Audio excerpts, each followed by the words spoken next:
E aí, pessoal, beleza? Só Delmo Souza, estamos aqui de novo com ele, o pastor missionário e músico. Na verdade, o cantor, tocador, é muita coisa. O Wallace Brendley. O Wallace, rapaz. Vamos falar de que hoje? Que tu só traz bomba, né? Eu sei que cada vez que tu vem participar, o Wallace quer falar aí sobre... Olha aqui, ele quer falar. Ele quer falar o livro de Amós, que fica dando tapinhas ali no Templo de Jerusalém. Ele quer falar o capítulo 5, que fala mal daquela ruma de ritual, que a gente nem confia naqueles rituais mentirosos. E aí que é o problema. Então, Wallace, se apresente aí e vamos entrar nesse assunto aí. Olá, pessoal, boa tarde. Como a Delma anunciou, aqui quem vos fala é o pastor Wallace Brendley, de Piauí, na Bahia, para vocês do Brasil e do mundo. Adelmo, é um tema interessante. Sabemos que é um outro contexto histórico, mas a palavra de Deus, nós precisamos crer de fato no que a gente fala todo dia, que ela se renova. Porque se a gente não acreditar que a palavra serve ainda para os nossos dias, a gente vai dar arma para os inimigos e falar, não, pode pegar, jogar no lixo, pode queimar, porque a época dela já passou, não produz efeitos, e não é isso que a gente acredita. A gente entende, sim, que há culturas isoladas, a prática, mas a essência, o núcleo da Bíblia, que é o quê? A orientação humana, a orientação do bem viver, do se efetuar. Então, não importa o tempo, o caráter de Deus ainda é o mesmo para a humanidade. Israel foi chamada para ser um modelo de vivência, um modelo de comportamento, e não importa se foi há 3.000 anos atrás, o que Deus acha que é o correto, ainda vale para o dia de hoje. É a humanidade que está se distanciando do padrão de Deus para todos nós. Então, Amós não é que ele está batendo em Israel, não é que ele está desfazendo das práticas, na verdade, ele está desfazendo das distorções. E olha que coisa interessante, né, Adelmo e internautas?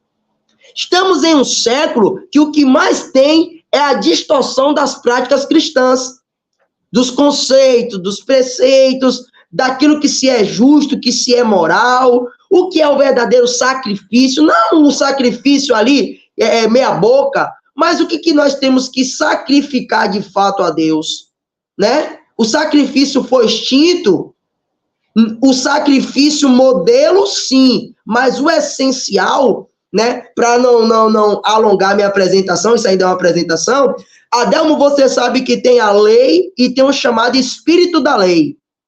Por exemplo, não matarás, é a lei. Mas o que é o espírito da lei? É o sentido atrás do comando. Por que eu não devo matar? Aí o espírito da lei vai nos revelar. Primeiro, que você é ser humano e você não vai gostar de ser morto.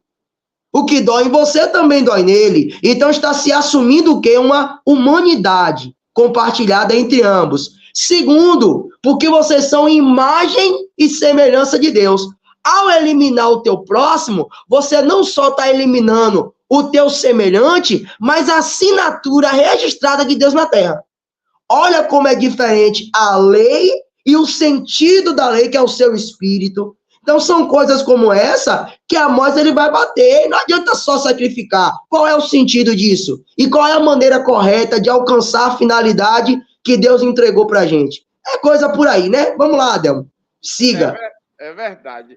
Olha, Wallace, não sei se você sabe disso, a galera acadêmica, ainda mais a ateia, que não gosta muito da galera apologeta, segundo elas, eu até vou por essa linha também, que eles dizem o seguinte, que esse livro de Amós, a característica dela é uma característica de uma escrita pré-exílio da Babilônia.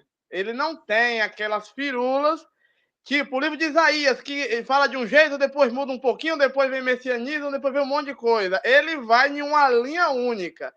Ele vai na linha de enfrentamento, tipo assim, eles não estão concordando como a classe dominante está tratando o povo, e você vê que o vira e mexe, o oráculo está sendo contra a classe dominante, o rei, o sacerdote.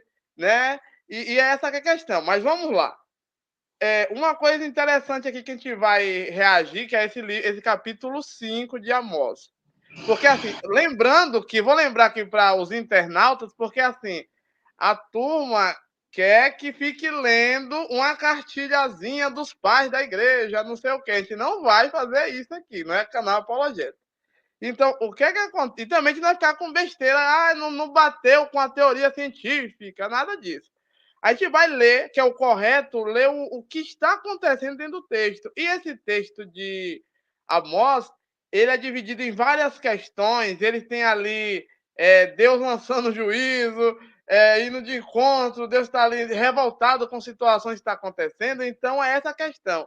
Então, vamos começar aqui, para a gente já começar a tocar na ferida e Reagir, passar discutir. sal. A gente vai bulir na ferida e passar sal. Então vamos lá. No início, aqui logo, lamentação sobre Israel. Eu botei aqui esse texto, está nos primeiros versículos, 1, 2 e 3. Então vamos lá. Ouve esta palavra que eu profiro sobre vós, como lamentação sobre a casa de Israel. Caiu e não se levantará mais. A virgem de Israel, ela foi atirada ao chão. Não há quem a levante. Porque assim falou o Senhor Yahvé: a cidade que sai com 1000 ficará com 100, e a que sai com 100 ficará com 10, para a casa de Israel. Você vê que aí está uma 10ª parte, na verdade, né? O dízimo de pessoas. Dízimo de pessoas, né? Aí vem aqui, no quarto, vamos falar da convenção, para a gente começar a fazer o debate. Versículo 4. Porque assim falou Yahvé à casa de Israel: procurai-me e vivereis. Mas não procureis Betel, não entreis em Gilgal e não passeis por Beceba, pois Gilgal será deportada e Betel se tornará uma iniquidade. Procurai a Yahvé e vivereis, para que ele não penetre como fogo na casa de José e a devore, sem que haja alguém em Betel para pagá-lo. Eis que transformam o direito em veneno e lançam por terra a justiça. Essa é a primeira parte para a gente começar a falar. Você vê aqui, como eu falei, vai falar muito do santuário de Betel, porque, querendo ou não, para quem não é muito familiarizado, acha que só existe um templo em Jerusalém, que ele foi feito primeiro, aquele que Davi, mas Salomão, na verdade, Irão, ali da Síria, que Fornecer mandou os cedros, né? que na verdade ele que construiu. O Irão mandou os coisas, o rei Irão da Síria mandou, e tem um artífice que seria o cosplay do Bezalel, na verdade, que é Irão também, que a gente não sabe quem é quem lá no fundo. Lá é o mesmo nome do rei da Síria, é o mesmo nome do artífice que veio para fazer os entalhes lá dentro do templo. Então vamos lá. Mas aqui ele vai falar do santuário de Betel, que a gente sabe que existe um santuário Nidã em Betel. Já em Juízes, antes mesmo de se ter reino, de ter divisão de Jeroboão, Roboão, sabe lá Deus quem, já existia esse santuário lá de Betel, que inclusive é onde naquela passagem de Jacó, Jacó vai dormir lá e vê que ali é a casa de Deus e unge aquela pedra, e ali é o santuário de Betel. Ali é o princípio desse santuário que está em Betel. Quando a gente chega em Juízes, a gente vê uma história lá que eles pegam um levita e levam para lá, que é parente de Moisés, que é neto de Moisés, e está ali naquele santuário de Dan em Betel. Depois vai ter a história que dividiu e criou 2 santuários, mas na verdade eles já estão lá, esse santuário. Então vamos lá. Já começou aqui dando um intimato. Diz que Jerusalém é que Israel, não é Jerusalém, está ali jogada no chão. E tudo isso por causa da injustiça que está sendo causada ali, pela classe dominante. Então, fale aí sobre isso. Bom, Adelmo, olha que coisa interessante, né? A gente sempre frisa aqui, Deus é Deus do mundo, cara. Deus é Deus do universo. Porém, não venha para cá dar para Deus qualquer coisa. Deus, ele é um Deus, ele não é a favor do elitismo, da elite, que se autoproclama e escolhe, mas ele é seletista, ele é seleto. Perceba que o que Deus quer é uma qualidade de vida honesta, justa. Deus não tem problema no seu panorama, no seu arcabouço social, em existir a figura do dominador e do dominado, do senhor e do escravo. Porque se Deus fosse contra isso e a gente fosse menino o suficiente para não admitir que o mundo é configurado entre quem manda e obedece, o próprio Deus não poderia se afirmar enquanto Senhor, uma vez que ele manda e a terra obedece. O problema não está em ter autoridade sobre si. Deus vai apontar qual é o problema. É a falta de justiça. Hoje, porque algumas pessoas não se submetem a todo tipo de coisa que houve, a todo tipo de pregação, a todo tipo de postura eclesiástica, você não está se levantando ao conceito de senhorio e de servidão, ao conceito de autoridade eclesiástica e ao conceito da servidão. É a falta de justiça. Por quê? Porque tanto quem manda quanto quem obedece está em cima de uma balança. Tanto quem manda quanto quem obedece tem a sua carga, tem o seu peso, tem o seu dever. Acontece que em algum momento as pessoas focaram apenas em mandar, exercer poder, mas não dava a contrapartida. O que é a contrapartida? É a satisfação social, popular. É eu faço o que eu mando, mas não faço o que eu faço, né? Então, o manda que pode e obedece que tem juízo, há uma ponderação de justiça. Deus não é um Deus que, apesar de ser Senhor, ele nos dá ordens sem lógica. Olha que ele pede a Abraão seu filho por sacrifício, mas ele dá o exemplo sacrificando seu filho na cruz. Deus é coerente. Então, nós vivemos em uma sociedade que está refletindo o que sempre teve em Israel, mas hoje é pior, a falta de coerência e de justiça. E toda vez que há falta de coerência, de justiça, o tal dos direitos humanos, né? Os direitos iguais, o que vai acontecer? Deus ele vai reduzir a sociedade. A pandemia que teve há anos atrás, há poucos anos, foi uma redução populacional. Ainda que o povo diga que foi alguns países que fez esse controle, Deus consentiu, Deus permitiu e talvez possa ter incentivado. Por quê? Porque a massa de maldade estava grande. O cheiro do pecado estava sufocando o Senhor. Deus não tem problema em reduzir a terra a uma qualidade. Deus não quer números, Deus quer qualidade. Foi assim no tempo de Noé, quando ele exterminou a raça humana e só deixou 8 pessoas com qualidade de vida. Sabe como a Bíblia chama de Noé? O justo. E achou Deus graça em Noé. Graça em quê? Na justiça. Então nós vemos muitas igrejas, muitos ministérios sendo reduzidos.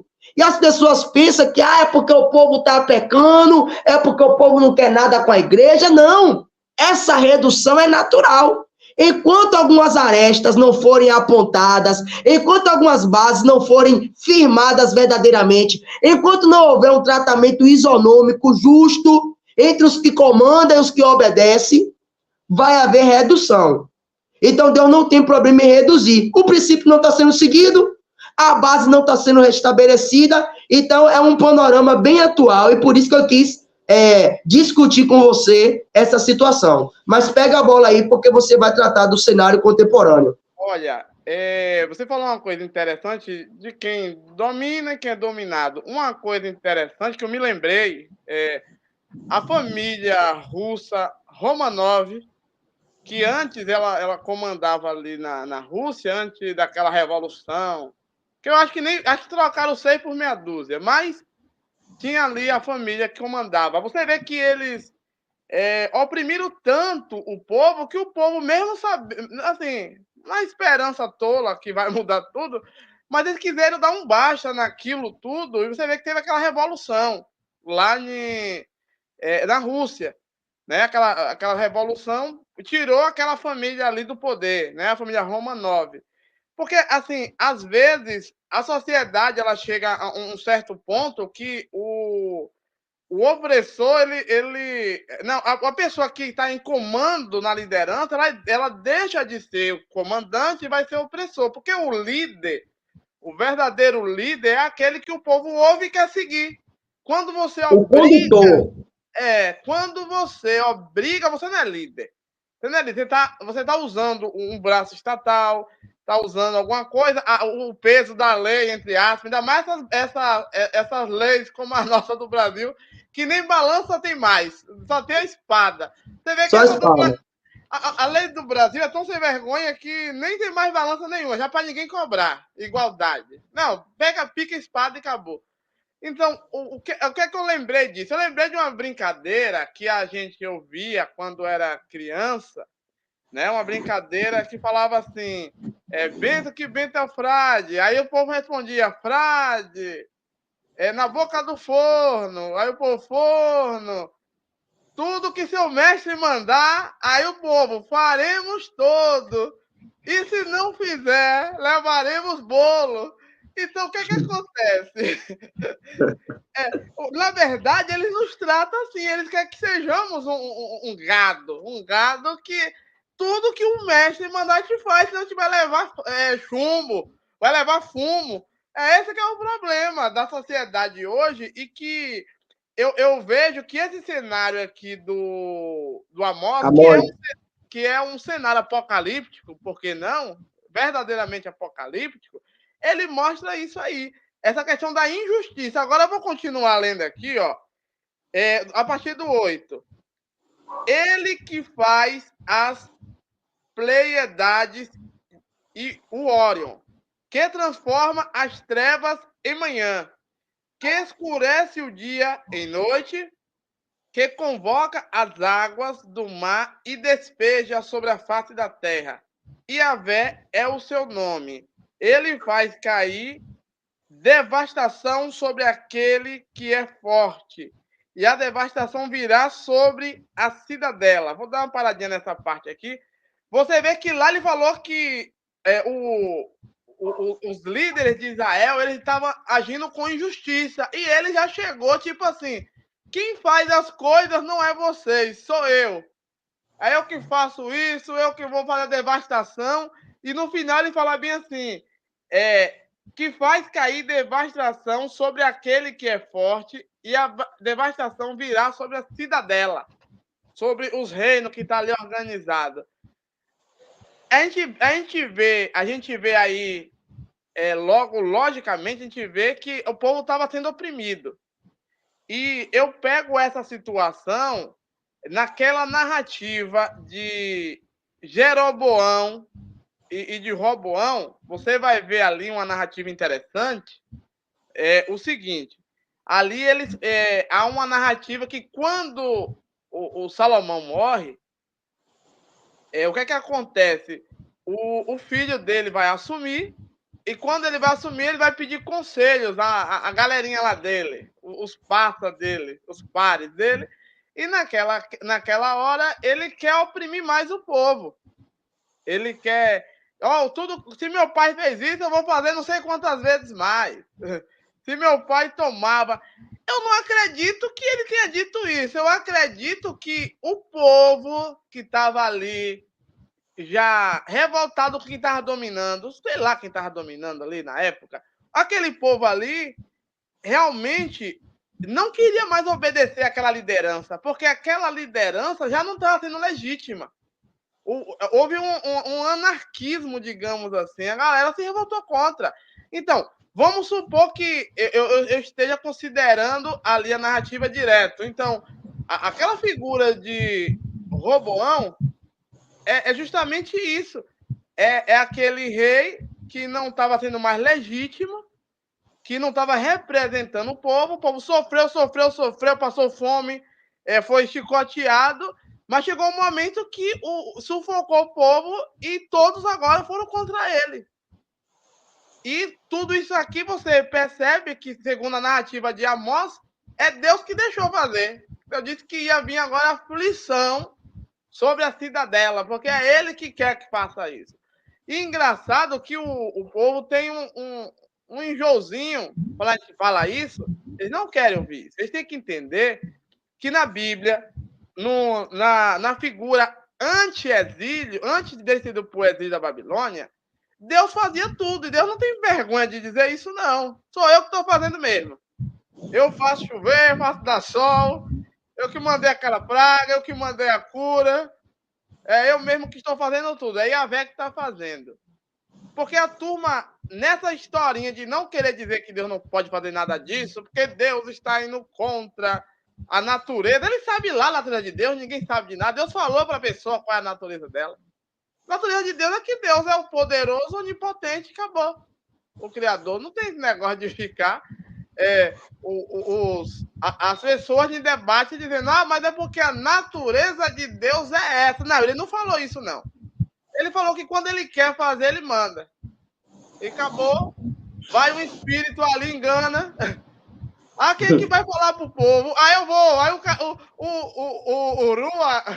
o espírito saiu logo doido. Não, eu quero.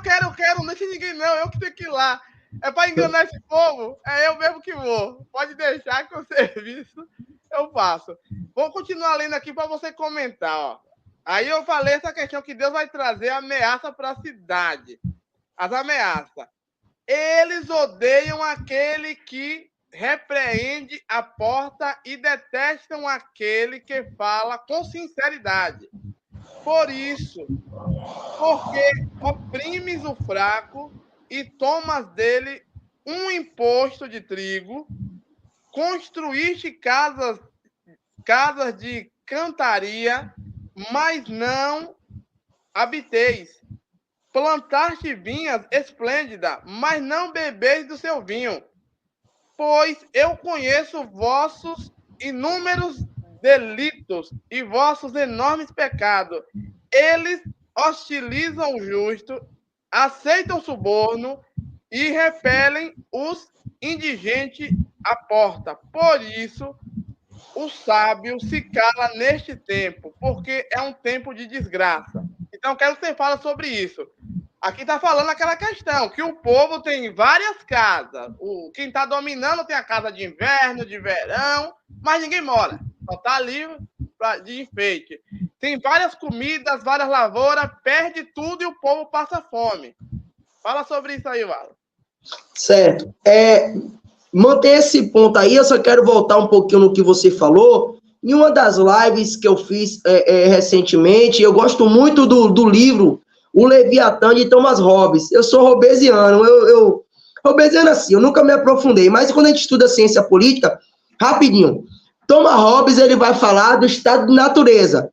É o estado primitivo, não tem estado, é a questão primitiva, tá todo mundo ali, e em um estado, eu estou usando estado aqui, gente, não tem estado, o estado constituído, eu estou falando um cenário. No cenário primitivo, há alguns princípios naturais, porque o ser humano, ele não precisa de lei para ter lei.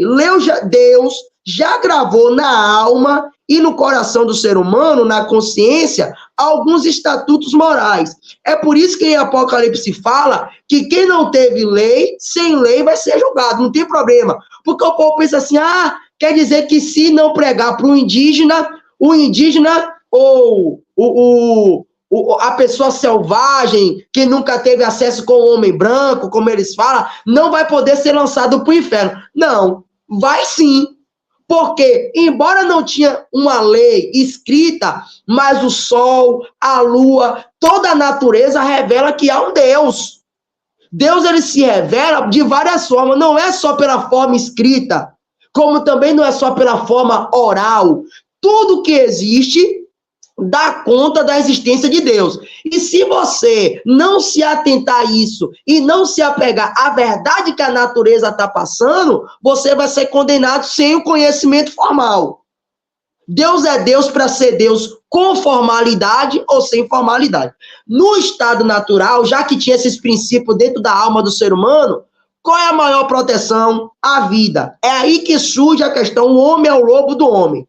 Adelmo está no estado natural e eu também estou. Eu devo proteger minha vida acima de tudo. Adelmo a dele. Como é que eu vou saber que Adelmo não vai me sacanear e vai tirar minha vida? O que é que eu tenho que fazer? Tirar a vida dele primeiro. Só que se é assim, o mundo vira um caos. O estado natural é um caos, porque ninguém confia em ninguém. Todo mundo está defendendo a sua vida. Aí vem a poesia da criação do estado. Alguém se levanta como árbitro e fala, Adelmo, Wallace, é o seguinte, você não pode se matar. Então, eu vou me colocar como balança, como árbitro, eu vou garantir a sobrevivência de vocês, a paz entre vocês, a prosperidade, o bem-estar. Eu vou estar aqui para julgar um e julgar outro. Agora vocês vão passar para mim a vossa liberdade civil. Então, a gente trocou a nossa liberdade civil. O que é a liberdade civil? Eu vou fazer o que eu quiser e me dar na telha. Eu vou mijar mesmo na rua mesmo, não é crime. Vou fazer isso e aquilo outro. Não, vocês vão passar para mim a liberdade civil de vocês.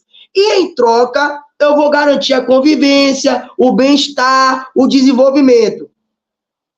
Thomas Hobbes vai chamar esse árbitro, esse estado, de um Leviatã.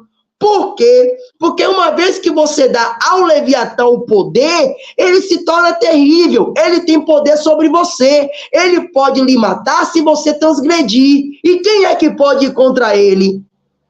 Porém, Thomas Hobbes vai dizer que se o Leviatã não cumprir a sua obrigação principal, que é manter o equilíbrio, que é proteger a vida, que é dar condição de desenvolvimento, daí aquele que lhe constituiu, aqueles que lhe deu o poder, pode vir a se revoltar, entre aspas, e tirar o poder que lhe foi garantido. Aí o povo chama logo de anarquia. Só que a anarquia, ela é em detrimento do quê? Da falta de cumprimento de dever daquele que tinha um propósito.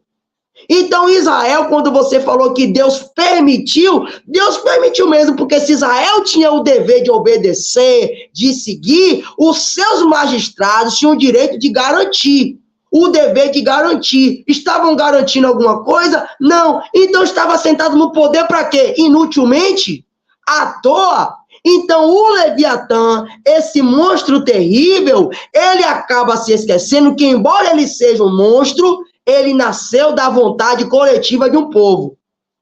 Então, as pessoas devem a nós, a massa, como ele chama, a coletividade, eles devem a nós uma satisfação. Nós merecemos satisfação. Nós merecemos gozar do que nos foi vendido. E aí eu entendo que Deus ele vai dando corda aos magistrados, vai dando, eles não fazem nada. Deus providencia que um povo nasça, um povo com valentia, um povo para coragem, para destituir. Ah, mas não pode instituir um ungido, como aí você falou no outro vídeo, né? Não pode instituir. Aí Deus fala para Samuel, por que tu tá com pena de Saul, se eu já o rejeitei? Por que tu tá com pena de Saul, se ele não tá cumprindo a sua obrigação? Eu rejeitei, digo mais, já tem outro rei para mim. Já tem outro rei, eu já vou passar a bola. Então, quando Deus não faz, você diz que ele manda, e ele manda mesmo. Então, é esse o cenário. Estamos vivendo em tempo que eu não estou pregando a anarquia, mas quem está inutilmente, e a Bíblia chama várias vezes os pastores de inútil, que eles deixaram as ovelhas se dispersar, aí ele fala, não tem problema não, porque eu mesmo arrebanharei as minhas ovelhas, mas ai de vocês, pastores inúteis, que deixaram elas se perderem nos vales e serem devoradas por bichos. Então, haverá um momento de retratação. Aí eu já quero pegar como link do que você me perguntou depois.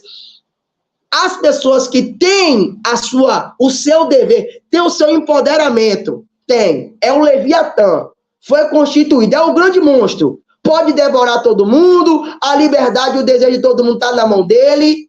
Só que por isso ele se enche de um egoísmo tal que ele começa a oprimir, ele começa a negar direitos, ele começa a ignorar necessidades. E quando o povo começa, na maneira lógica e racional, perguntar: ei, pera lá, alguma coisa está errado. Não foi isso que você prometeu? Aí o texto fala: aí eles não ouvem o sábio, aí eles querem amordaçar, aí eles querem hostilizar o santo, o justo. O justo é sempre hostilizado, por quê? Porque com ele está a verdade das coisas. Você não vê, Adelmo, quem é conveniente com a corrupção ser maltratado. Primeiro, é conveniente porque não tem coragem. Segundo, porque não tem conhecimento de fato, e aí é onde o governo manipula para que o Brasil nunca seja um país de primeiro mundo, e sempre um país subdesenvolvido, com a educação precária. Por quê? Porque conhecimento é poder.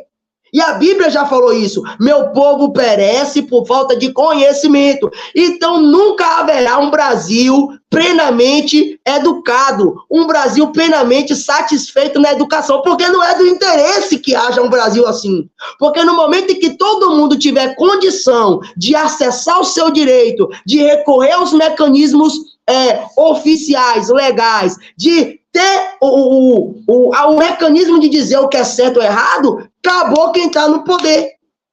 Então, a terceira opção para aqueles que é conveniente com a falcatrua é que, de alguma maneira, eles estão sendo beneficiados. Ou seja, tem pessoas que não têm coragem, tem pessoas que não têm o conhecimento e tem pessoas que têm coragem, têm conhecimento, mas está sendo, de alguma forma, beneficiado com a desgraça alheia. Então, essa pessoa não tem caráter. Então, você vê 3 problemas nesse panorama que você me apontou. E quem é que vai sofrer? Os que têm coragem, conhecimento e caráter para bater o pé no chão e dizer: isso não foi o que nos foi prometido. Isso não está de acordo com os estatutos, com os princípios e com os valores que Deus estabeleceu para Israel, para a igreja e para o mundo. É por isso que há a perseguição dos justos. Por isso que os justos perecem. Mas a Bíblia diz: muito é a aflição do justo, mas de todas elas o Senhor o livrará. Mas ao ímpio haverá um momento em que será procurado e não será achado, porque ele será desarraigado da terra. Você pode até falar um pouquinho do sentimento de Asaf em relação a essa galera toda. É verdade. Ô, Alas, uma coisa que você tocou aí, que foi bem pertinente, é Thomas Hobbes, né? O interessante é uma obra-prima, o Leviatã, né? Uhum. Porque essa questão, se a gente for realmente olhar sobre o Estado, porque, querendo ou não, para a Bíblia, o Estado está fundido com a religião, né? Quando a gente pega a lei Israel... É o Estado teocrático. Teocrático. Então, a lei não é só para culto, né? A lei também está embutido ali tratos sociais. E você vê que ele está dizendo aqui que as pessoas, como você falou, não foi cumprido o acerto. Tipo assim, eles só estão olhando o lado deles, não estão olhando o lado da turma, o lado de quem eles deveriam olhar. Que esse que é o primeiro problema. O outro caso aqui, como eu falei, que é muito... que a gente vê muito hoje, a rainha, o presidente, tá no palácio de qualquer merda lá deles. Aí vamos supor. É claro que eu não vou aqui dar munição para esses movimentos com terra, sem terra, com terra, sem terra, porque eu acho isso aí massa de manobra, né? É uma massa de manobra e o cara tá passando pires ali, que isso ali não concordo. Agora, nós estamos dentro de um discurso coerente. Nós não estamos aqui fazendo apologia a movimentos incoerentes. Nós estamos sendo coerentes com aquilo que se promete e deve ser cumprido. Simplesmente isso. Independente disso. Porque, vamos supor, como você vê aqui, eu não sei se é nos primeiros capítulos, tem um capítulo ali de Amós também, não sei se é o 3, que fala bem assim: a sua casa de inverno eu vou pôr fogo, A sua casa de verão, eu vou pôr fogo. As suas casas de descanso, eu vou tacar fogo. Vou tacar fogo naquela vinha que você não está usando. Por que acontece isso? Porque, tipo assim, é um período apocalíptico, Mad Max, de escassez. E o pouco que tem, além de não ser distribuído com as pessoas, além deles não distribuírem, eles também não estão usufruindo. Eles estão jogando fora. O excedente de comida jogando fora, tudo jogando fora. E aí realmente cria um estado de insatisfação. Mas vou continuar aqui lendo, ó, para você ver como é que chega a coisa. Você vê que Deus, ele, no oráculo do Amós, ele começa a falar no 14. Procurai o bem e não o mal, para que possais viver. Ele já está aqui encoxando a galera na parede. E deste modo, Yahvé, Deus dos exércitos, estará convosco, como vós o dizeis. Então, tipo assim, Deus não está com eles, estão dizendo que está, mas na verdade nem está. Odiai o mal e amai o bem. Estabelecei o direito à porta. Talvez Yahvé, o Deus dos exércitos, tenha compaixão do resto de José. Já começou já até depreciar. Uma coisa interessante que eu estou observando aqui é o seguinte, ó. Procurei o bem e não o mal, para que possais viver deste modo, e Yahvé, Deus dos exércitos, estará convosco, como vós os dizeis. Uma coisa interessante que a gente vê que, para legitimar essa classe que domina, esse povo que poderia ser tanto a realeza como o templo de Jerusalém, o que acontece? Eles estão dizendo, para eles se legitimarem, para que o povo obedeça, eles estão dizendo que Yahvé está com eles. Porém, uma lida muito bem dada na Bíblia, a gente percebe, talvez seja a minha percepção, talvez outros digam outra coisa, mas não estou ligando porque os outros dizem, estou ligando porque eu li. Eu percebo que Yahvé, que é Deus que a gente chama de Jeová e tal, pelo que a Bíblia demonstra, tirando essa parte que o povo diz que está usando para manipular, dominar o povo, a gente percebe que é o Deus nômade, que ele está sempre cuidando ali da turma que está no deserto, que sabe onde está os pastos verdejantes no locais que é árido. Ele sabe onde tem fontes de água escondida ali no deserto. É o Deus dos beduínos, é o Deus dos nômades, dos pastores. Não é o Deus diretamente da monarquia em si. Ele foi anexado lá. Porque quando você vai ver aqui Amós, fala assim, talvez ele vai seguir, ele vai acompanhar vocês como você disse que ele está ali. Porque geralmente os deuses do exército é guerreiro, não é um deus de um local. É o deus guerreiro. E esse deus guerreiro aqui não come muito reggae, de muita história, e ele não está muito comendo essa história da turma de José. Eu quero que foque nesse negócio aqui. Vamos lá. A iminência do castigo, no 16. Por isso, assim disse Yahvé, o Deus do exército, o Senhor. Então, aqui já está falando que é ele que é o que está comandando. Em todas as praças haverá lamentação, e em todas as ruas dirão, ai, ai. Convocarão o camponês para o luto e para a lamentação, aqueles que sabem gemer.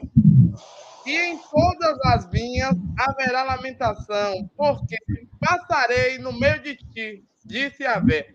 Você está vendo que ele está dizendo que vão se lamentar, e o camponês que vai estar lá lamentando, que ele vai fazer um movimento, como diz os pentecostais, um movimento, um rebuliço misterioso ali com essa galera, ele vai destituir o rei.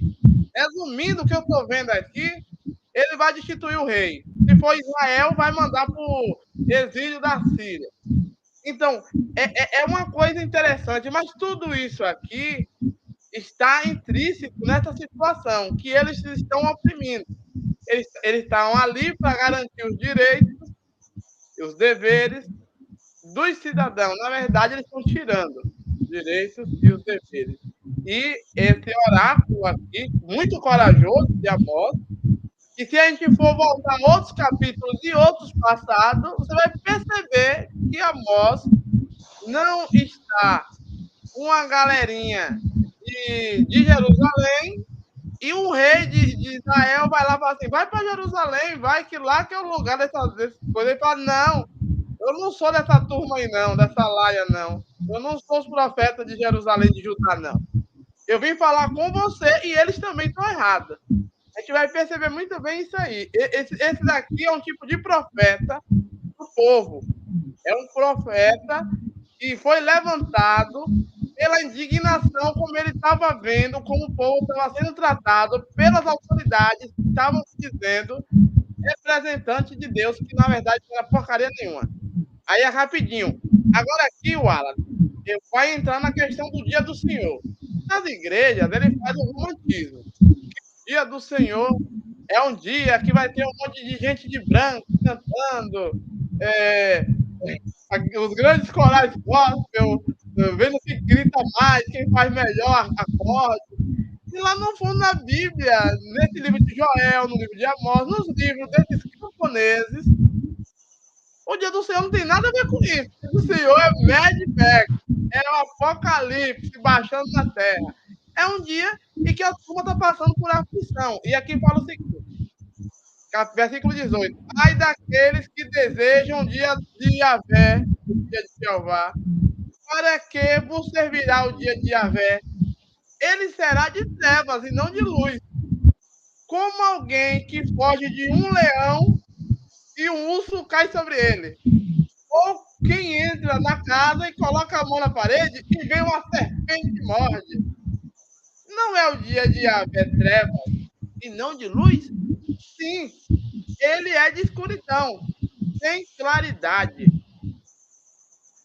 Eu odeio e desprezo o que vossas festas. Eu não gosto das vossas reuniões, porque se me oferece holocausto, não me agrado das oferendas, não olho para os sacrifícios que vocês fazem de animais. Afasta de mim o ruído dos teus cantos. Eu não posso nem ouvir o som das tuas harpas tangendo o saco. Que o direito corra como água e a justiça como um rio caudaloso.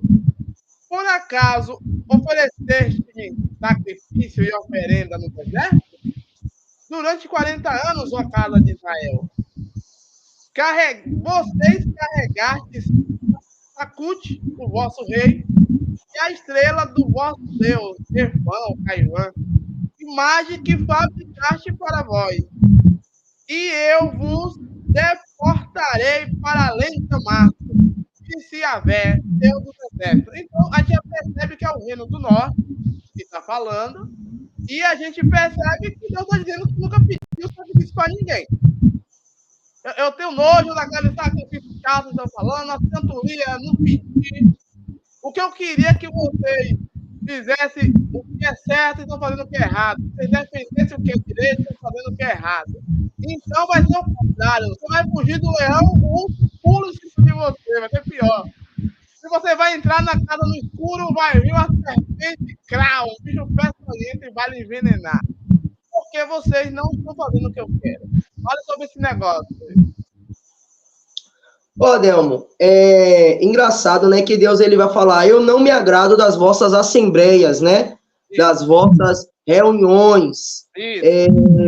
Isso quer dizer, hoje a gente se reúne na presença de Deus, há várias igrejas, várias denominações, o que eu e você aqui não tem é o filtro indicativo, já bem claro aqui, filtro indicativo para dizer qual é a igreja, a denominação, a assembleia que Deus está.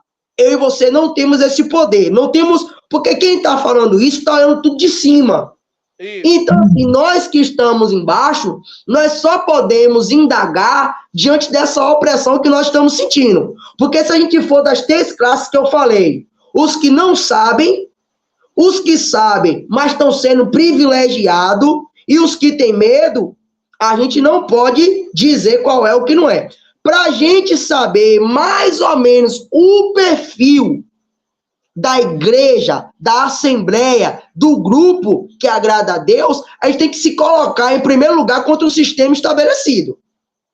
Você tem que ter coragem de dizer, eu não estou, isso aqui não está batendo, isso aqui não está legal, pera lá, não é assim. Aí você pode tentar dizer se aquele lugar é ou não é, e isso com algumas parcelas, algumas possibilidades de se Deus está ali ou não está. Mas quem está dizendo que não está é o próprio Deus, e ele está vendo tudo e todos, e ele não pode ser comprado. Ele não é ignorante acerca do conhecimento, descarta o primeiro grupo de pessoa, ele não tem medo de se posicionar e dizer, não estou agradando, não é do jeito que eu falei que é para ser, vocês não estão seguindo a cartilha, e ele não é o terceiro grupo que vai ser beneficiado, até porque tudo já é dele. Então, eu não posso chegar com prata, não posso chegar com, Deus, espera lá, né? Pica o pau nos outros, mas me deixa de boa, toma aqui suborno. Lembra que ele falou do suborno lá em cima? Ele não pode ser subornado.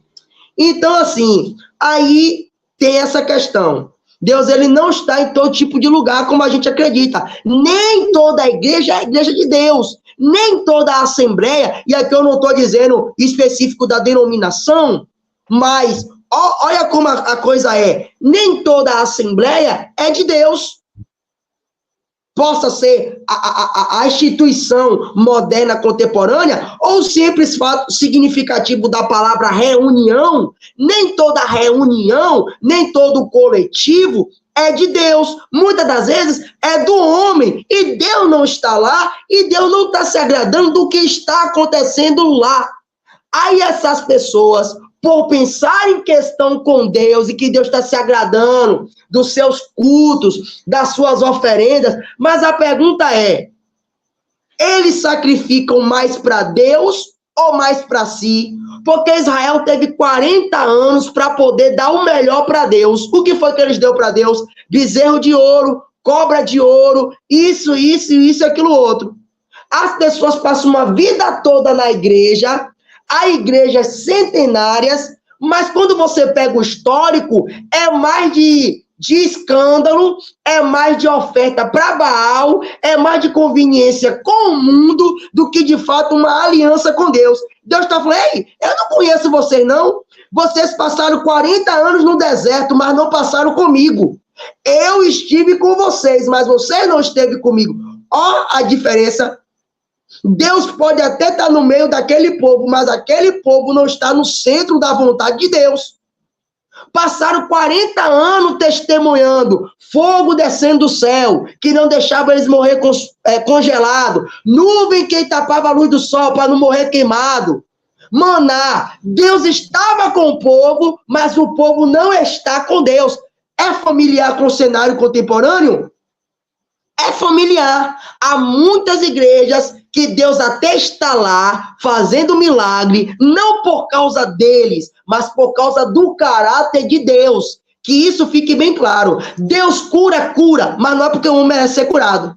Deus liberta, mas não porque o homem merece, porque o homem não está fazendo nada para merecer. Aí o povo vai com aquela coisa do papo da graça. Mas também não tem que fazer para merecer, não, porque nós estamos na graça. Olha, como eu falei, a graça foi um dispositivo, não para mudar a Deus, mas para mudar a conduta do homem. A graça fez o quê? Reuniu Deus com o homem com Deus.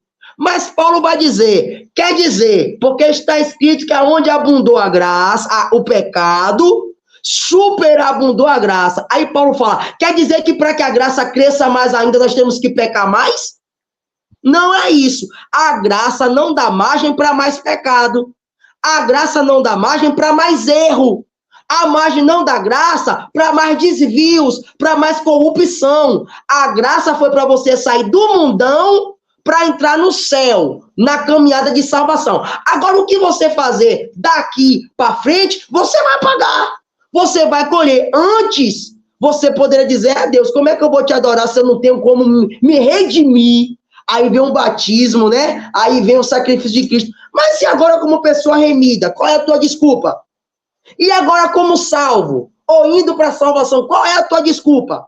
Se você agora é uma nova criatura e tem uma nova vida. A graça não serve para estar te justificando o tempo todo, não. A graça foi para aquele momento pontual em que dependia da ação de Deus. Mas agora o caminhar é seu. O sacrifício é seu. Perseverai até o fim será salvo. A responsabilidade agora é sua. Cristo agiu no início, mas do meio para o final é você que escreve a própria história. Então o povo usa a graça como escape. Então Israel passou 40 anos longe da presença de Deus, mas queria dizer que eles estavam de mãos dadas com o Senhor, quando na verdade eles não estavam. Né? Bora, meu filho, tá chegando o nosso momento. Vai, cante sua música, meu querido. Fale do seu programa amanhã.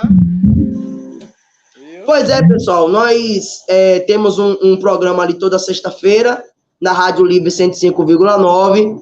Eu vou até marcar com a Delmo uma possibilidade de a gente tentar sincronizar uma live ao vivo, né? Lá no estúdio, para poder a gente estar debatendo mais algumas coisas. Mas sinta-se à vontade para estar lá conosco. É um programa livre, é um programa que fala de tudo um pouco também, né? É uma dinâmica do mesmo jeito aqui que o Adelmo tem no canal dele. É toda sexta-feira, das 18 até às 19 horas. Para você que não me tem no Facebook, você também não é aqui de Piauí, ou seja, não tem o rádio, você pode ir lá no Google e botar Rádio Livre 105,9 que você tem acesso à transmissão online, né? É isso aí, Adelmo, eu agradeço a oportunidade, é um tema legítimo, é um tema implicante no duplo sentido, porque a gente está implicando mesmo com alguma coisa, mas implica no conhecimento e na libertação do povo. Precisamos ser um povo liberto. E liberto não só de papa na boca, não, liberto de consciência. Afinal de contas, nós perecemos por não saber o que é a vontade de Deus. Verdade. Só uma música aí, meu querido. Vai cantar o que hoje? Rapaz, já que você está falando de templo, né? E Jesus já falou que a casa dele é casa de oração. Não é aquela parafernália de comércio, de vender pombo. Então vamos tratar um pouquinho da essência do que é essa casa de adoração. Essa aqui é inédita também, é composição minha.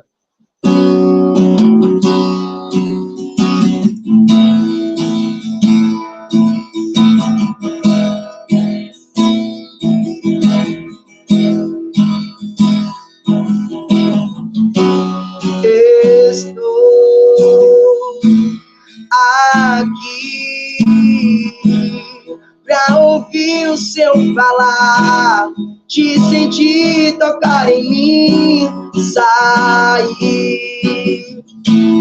de casa, caminhando pelas ruas, porque eu quero te sentir. Estou aqui pra ouvir o seu falar, te sentir tocar em mim, sair de casa, caminhando pelas ruas. Me alegrei quando me disseram, vamos à casa de oração. Me alegrei quando me disseram, vou tocar a sua orla e receber a salvação.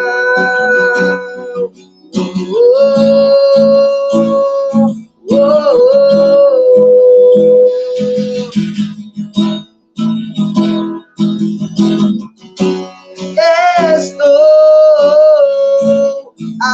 aqui pra ouvir o seu falar, te sentir tocar em mim, sair de casa, caminhando pelas ruas, me alegrei quando me disseram: vamos à casa de oração. Me alegrei quando me disseram: hoje é dia de milagre, vou tocar a sua orla e receber a salvação. Mas eu não posso ficar longe de ti, Jesus. Mas eu não posso ficar sem andar na tua luz. Mas eu não posso ficar nem mais um só dia longe da tua presença. Me alegrei quando me disseram: vamos à casa de oração. Me alegrei quando me disseram: hoje é dia de milagre, vou tocar a sua orla e receber a salvação. Oh, oh, oh, e receber a salvação.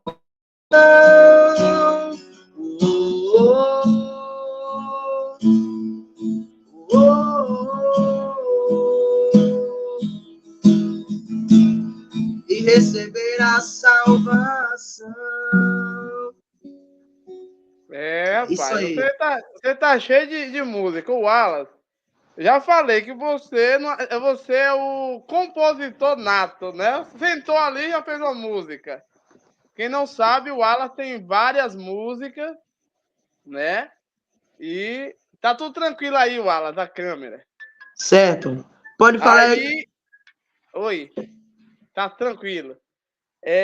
Quem não sabe, o Wallace tem um monte de composição. Tem umas mesmo que Leão de Judá, outras que tá gravado, que eu vou postar depois pra vocês ouvirem, que foi de uma parceria que a gente fez. Lá a gente fez uma live e nessas lives ele mostrou essas músicas dele. Então, o Wallace é compositor nato, né? Você tem que depois registrar para esse povo não roubar suas músicas, que é muita música bonita. E o povo, você sabe que o povo é ratinho de esgoto. Se brincar, eles passam a mão. Wallace, foi um prazer, estamos chegando aqui. Vamos depois marcar, você vê direitinho um dia que você quer lá na rádio, que a gente tenta fazer uma live aqui, viu? Para a gente participar lá do programa lá de Piauí. Aí daqui a gente fazer um link, viu? Então... Beleza, Adelmo. É isso, a gente vai... Precisamos nos organizar, né, para estar gravando essas canções. Eu me converti ali entre os 13 e os 14 anos, e aí, de lá para cá, Deus sempre tem dado... Confesso para você que já perdi milhares de músicas, né? O tempo vai passando, a gente é da época do caderninho, anota, aí muda de casa, às vezes molha, e essas são mais recentes. Mas eu sempre falo que as músicas que a gente não lembra ou se esquece, está em memorial para Deus, né? Às vezes não é para gravar, né? Às vezes é só para Deus ter ali na sua memória do adorador que nós somos. Mas é importante, sim, como a Adelmo falou, você tá registrando suas adorações, seus louvores, e é isso. E agradeço aí, né, Adelmo, pelo convite, pela participação, e vamos estar organizando, sim, para esquematizar um programa ao vivo lá na Rádio Livre. Também é bom que o pessoal de Piauí vai passar a lhe conhecer e vai também dar aquela seguida no seu canal. Eu fico por aqui, como diz as pessoas, né? Que o Espírito Santo ministra aí nos nossos corações e valeu. Valeu. Valeu, Wallace. Deus lhe abençoe aí. Até a próxima, viu? Até a próxima, galera. É isso aí, pessoal. O nosso querido aí, o Wallace Brenner, né? A gente já terminou aqui a live e Vamos ficando por aqui. Um abraço e sigam lá o Wallace Brender lá em todas as suas redes sociais. Vou deixar o link lá no meu Facebook. Tchau, pessoal, e até a próxima.